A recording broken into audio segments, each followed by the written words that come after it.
പെട്ടെന്നൊരു മധുരം കഴിക്കണമെന്ന് തോന്നുമ്പോൾ ഒരു 5 മിനിറ്റ് കൊണ്ട് ഉണ്ടാക്കാൻ പറ്റിയ നല്ല ടേസ്റ്റി ആയിട്ടുള്ള ഒരു സ്വീറ്റ് ആണ് നമ്മൾ ഉണ്ടാക്കാൻ പോകുന്നത്. വീട്ടിൽ റവ ഉണ്ടെന്നുണ്ടെങ്കിൽ ഇപ്പം തന്നെ ഉണ്ടാക്കി നോക്കാവുന്നതേ ഉള്ളൂ. വീഡിയോ തുടങ്ങുന്നതിന് മുമ്പ് ഒരു കാര്യം, നമ്മുടെ ചിക്കൂസ് ഡൈൻ ഗിവ് അവേ നടക്കുന്ന കാര്യം എല്ലാവർക്കും അറിയായിരിക്കുമല്ലോ. അറിയാത്തവർക്ക് വേണ്ടി താഴെ ഡിസ്ക്രിപ്ഷൻ ബോക്സിൽ ആ വീഡിയോയുടെ ലിങ്ക് ഇട്ടേക്കാം. ഒരു പാനിലേക്ക് നമുക്കൊരു 1/2 കപ്പ് റവ ഇട്ട് കൊടുക്കാം. വറുത്ത റവയോ വറുക്കാത്ത റവയോ ഏതായാലും കുഴപ്പമൊന്നുമില്ല. ഇതിപ്പം ഞാൻ എടുക്കുന്നത് വറുത്ത റവയാണ്. എന്നാൽ പോലും ഒന്നുകൂടെ ഒന്ന് ചൂടാക്കി എടുക്കണം. നല്ലൊരു റോസ്റ്റ് ചെയ്ത നല്ലൊരു മണം വരില്ലേ, അതുവരെ ഒന്ന് ചൂടാക്കി കൊടുക്കാം. ഒരു 3 മിനിറ്റൊക്കെ ആയിട്ടുണ്ട്. ഇത് മതി. നല്ലൊരു മണം വരുന്നുണ്ട്. ഇനി നമുക്ക് തീ ഒന്ന് വളരെ കുറച്ച് വെച്ച് കൊടുക്കാം. എന്നിട്ട് നമുക്കൊരു 3 ടേബിൾ സ്പൂൺ നെയ്യ് ചേർത്ത് കൊടുക്കാം. എന്നിട്ട് നമുക്ക് നന്നായിട്ടൊന്ന് ഇളക്കി കൊടുക്കാം. റവയിലെല്ലായിടത്തും നെയ്യ് അങ്ങ് ആവുന്ന തരത്തിലൊന്ന് ഇളക്കി കൊടുക്കാം. ഇപ്പം എല്ലായിടത്തും നെയ്യ് ആയിട്ടുണ്ട്. അപ്പോൾ നമ്മൾ ആദ്യമേ നെയ്യ് ഇട്ട് കഴിഞ്ഞിട്ടുണ്ടെങ്കിൽ നമുക്ക് ഇത്രയും നെയ്യ് മതിയാവില്ല കേട്ടോ. നെയ്യ് കൂടുതൽ വേണ്ടി വരും. അതുകൊണ്ടാണ് നമ്മൾ ആദ്യം ഒന്ന് റോസ്റ്റ് ചെയ്ത് കുറച്ചൊന്ന് ചുരുങ്ങിയതിന് ശേഷം നെയ്യ് ഇട്ട് കൊടുക്കുന്നത്. ഇല്ലെങ്കിൽ നമുക്കൊരു 1/2 കപ്പ് നെയ്യെങ്കിലും വേണം ഈ ഒരു കൺസിസ്റ്റൻസിയിൽ കിട്ടാനായിട്ട്, നന്നായിട്ട് കുഴഞ്ഞിരിക്കുന്ന ഒരു പരുവത്തിൽ. നമുക്കിതിൻ്റെ കൂടെ തന്നെ നമുക്ക് കുറച്ച് കിസ്മിസ് ഇട്ട് കൊടുക്കാം. അതിൻ്റെ കൂടെ തന്നെ ഒരു 1.5 ടേബിൾ സ്പൂൺ ചെറിയ തേങ്ങയാണ് ഇട്ട് കൊടുക്കുന്നത്. നെയ്യ് ഇട്ടതിന് ശേഷം നമ്മൾ തീ കൂട്ടി വെക്കരുത്. തീ വളരെ കുറച്ച് വെച്ച് കൊടുക്കണം. ഇനി അതിൻ്റെ കൂടെ തന്നെ കുറച്ച് അണ്ടിപ്പരിപ്പും ബദാമും കൂടെ ക്രഷ് ചെയ്തതാണ്, അതും കൂടി ഇട്ട് കൊടുക്കാം. അതൊക്കെ നമ്മുടെ ഇഷ്ടത്തിനനുസരിച്ചിട്ട് കേട്ടോ. അല്ലെങ്കിൽ അണ്ടിപ്പരിപ്പ് മാത്രമായാലും മതി. ഞാനിപ്പോൾ ഒരു 3 കാഷ്യൂനട്ടും ഒരു 3 ബദാമും എടുത്തിട്ടുണ്ട്. ഇനി അത് നമുക്ക് നന്നായിട്ടൊന്ന് റോസ്റ്റ് ചെയ്ത് കൊടുക്കാം. ഇപ്പോൾ ഇതിനകത്ത് നമ്മൾ കിസ്മിസ് ഇട്ടില്ലേ, ആ കിസ്മിസ് നല്ല വീർത്ത് വരും. അതാണ് പരുവേ. അതുവരെ നമുക്ക് ഇളക്കി കൊടുക്കാം കുറഞ്ഞ തീയിൽ. ഇതുണ്ട്, മുന്തിരി നല്ല വീർത്ത് ഗുണ്ടുമണിയായിട്ട് വന്നിട്ടുണ്ട്. ഇതാണ് കേട്ടോ ഇതിൻ്റെ പാകം. അപ്പം നമുക്ക് ഇതിനകത്തിട്ടിരിക്കുന്ന നട്ട്സും റോസ്റ്റ് ആയിട്ടുണ്ടാവും, കിസ്മിസും ആയിട്ടുണ്ട്. അതാണ് പരുവം.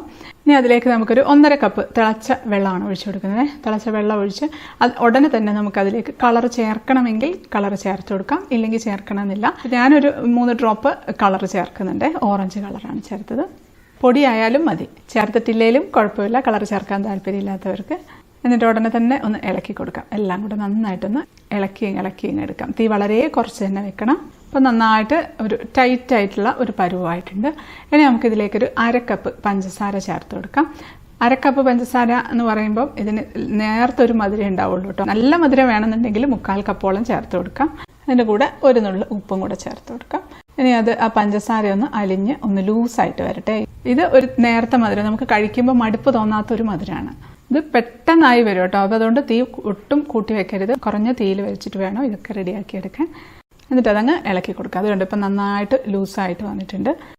ഞാൻ അതിൻ്റെ കൂടെ തന്നെ ഞാനൊരു 4 ഏലക്ക 1 ടീസ്പൂൺ പഞ്ചസാരയും കൂടെ ചേർത്തൊന്ന് പൊടിച്ചെടുത്തിട്ടുണ്ട്. അതും കൂടെ നമുക്ക് ചേർത്ത് കൊടുക്കാം, നല്ലൊരു മണവും ടേസ്റ്റും ഒക്കെ കിട്ടാനായിട്ട്. ഇനി നമുക്കിതിലേക്ക് 1 ടേബിൾ സ്പൂൺ നെയ്യ് ചേർത്ത് കൊടുക്കാം. ഈ സമയത്ത് നെയ്യ് ചേർക്കുമ്പോൾ ഈ സ്വീറ്റിന് നല്ലൊരു ടേസ്റ്റ് ആയിരിക്കും. നെയ്യിൻ്റെ ഒരു ഫ്ലേവർ, നല്ലൊരു ഫ്ലേവർ വരും. നമ്മുടെ കേസരിയില്ലേ, അതിൻ്റെയൊക്കെ ഒരു അനിയനായിട്ട് വരും. കേസരി ഉണ്ടാക്കുന്ന സമയത്തൊന്നും നല്ല നെയ്യ് വേണം. നെയ്യിൽ നല്ല പോലെ ഇങ്ങനെ കുഴച്ചാണ് നമ്മൾ ഉണ്ടാക്കിയെടുക്കുന്നത്. നമുക്കിപ്പം അത്രയും നെയ്യൊന്നും കഴിക്കാൻ നമുക്ക് പറ്റില്ലല്ലോ. ഇപ്പോൾ ഇടയ്ക്കൊക്കെ ഒന്ന് മധുരം കഴിക്കണമെന്ന് തോന്നുമ്പോൾ നമ്മൾ കഴിയുന്നതും നെയ്യൊക്കെ കുറച്ച് ഉപയോഗിക്കുകയല്ലേ ചെയ്യുക. അപ്പം അങ്ങനെ നമുക്ക് ഉണ്ടാക്കണമെന്ന് തോന്നുമ്പോൾ ഉണ്ടാക്കാൻ പറ്റിയിട്ടുള്ള ഒരു സ്വീറ്റ് ഐറ്റമാണിത്. അപ്പോൾ ഇത് മതി. ഇത് നല്ല കുറച്ചുകൂടെ ഒന്ന് തിക്കായി വന്നിട്ടുണ്ട്. ഇപ്പോൾ ഞാനൊരു പ്ലേറ്റിലേക്ക് കുറച്ച് നെയ്യൊന്ന് ഗ്രീസ് ചെയ്യുന്നുണ്ട്. നമ്മളിത് ചൂടോടുകൂടി തന്നെ ഈ പ്ലേറ്റിലേക്ക് അങ്ങ് ഇട്ട് കൊടുക്കുകയാണേ. എന്നിട്ട് നമുക്കതങ്ങ് ജസ്റ്റ് ഒന്ന് ഷേപ്പാക്കി കൊടുക്കാം. സൈഡിലും എല്ലാം ഒന്ന് തട്ടി ഒന്ന് ഷേപ്പാക്കുന്നുണ്ട്. റൗണ്ടായിട്ട് വേണമെങ്കിൽ റൗണ്ടായിട്ട് ഷേപ്പാക്കാം. ഇതിൻ്റെ മുകളിൽ ഗാർണിഷ് ചെയ്യാനായിട്ട് കുറച്ച് നട്ട്സും കൂടെ ക്രഷ് ചെയ്ത് ഇട്ട് കൊടുക്കാം. ഞാൻ കുറച്ച് പിസ്തയാണ് കേട്ടോ ഇടുന്നത്. ഇട്ടില്ലെങ്കിലും കുഴപ്പമൊന്നുമില്ല, കാണാനൊരു ഭംഗിക്ക് വേണ്ടി ഇടുന്നതേ ഉള്ളൂ. ഇട്ടതിന് ശേഷം ഒന്ന് പ്രസ് ചെയ്തങ്ങ് വെച്ച് കൊടുക്കാം.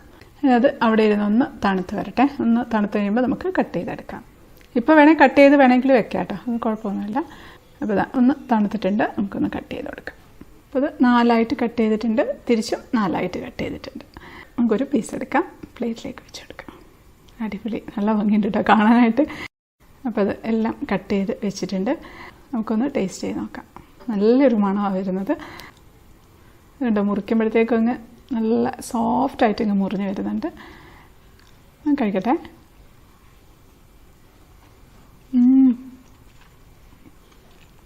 വായിലിട്ടാൽ മതി, അലിഞ്ഞു പോകും, ചവയ്ക്കേണ്ട ആവശ്യമില്ല. നട്ട്സ് ഒന്ന് കഴിക്കാനുണ്ടാവും, അത്രയേ ഉള്ളൂ. അടിപൊളിയായിട്ടോ, നല്ല ടേസ്റ്റാണ്. നമ്മൾ കേസരിയൊക്കെ കഴിക്കുന്ന അതേ ഒരു ഫീൽ തന്നെയാണുള്ളത്. പക്ഷേ എന്നാൽ അത്രയും നെയ്യും ഇല്ല, അത്രയും മധുരവും ഇല്ല. ഇടയ്ക്കൊക്കെ നമുക്ക് ഉണ്ടാക്കി കഴിക്കാനും പറ്റും. പിന്നെ മധുരം വേണമെന്നുണ്ടെങ്കിൽ 1/4 കപ്പും കൂടെ കൂടുതൽ ഇട്ടാലും മധുരം അധികമാവില്ല, മധുരം പാകം തന്നെ ആയിരിക്കും. ഇത് ചെറിയൊരു മധുരമേ ഉള്ളൂ, നമുക്ക് കഴിച്ചാലൊന്നും മടുപ്പ് തോന്നാത്ത മധുരം. ഉച്ചയ്ക്ക് ഭക്ഷണമൊക്കെ കഴിഞ്ഞ് കഴിയുമ്പോഴത്തേക്കും പെട്ടെന്ന് നമുക്കൊരു മധുരം കഴിക്കണമെന്ന് തോന്നുമ്പോൾ ഉണ്ടാക്കിയെടുക്കാം. ഒരു പീസിൽ നമുക്ക് നിർത്താൻ പറ്റില്ല കേട്ടോ, ഒരു പീസും കൂടെ നമ്മൾ എടുത്തു പോകും. അപ്പോൾ എല്ലാവരും ഉണ്ടാക്കി നോക്കുമല്ലോ. വീഡിയോ ഇഷ്ടപ്പെട്ടാൽ ലൈക്ക് ചെയ്യാനും കമൻറ്റ് ചെയ്യാനും ഷെയർ ചെയ്യാനും മറക്കല്ലേ. സബ്സ്ക്രൈബ് ചെയ്യാത്തവരൊന്ന് സബ്സ്ക്രൈബ് ചെയ്തേക്കണേ. അപ്പോൾ നമുക്ക് അടുത്തൊരു അടിപൊളി റെസിപ്പി ആയിട്ട് കാണാം. അതുവരേക്കും stay happy, stay positive. By.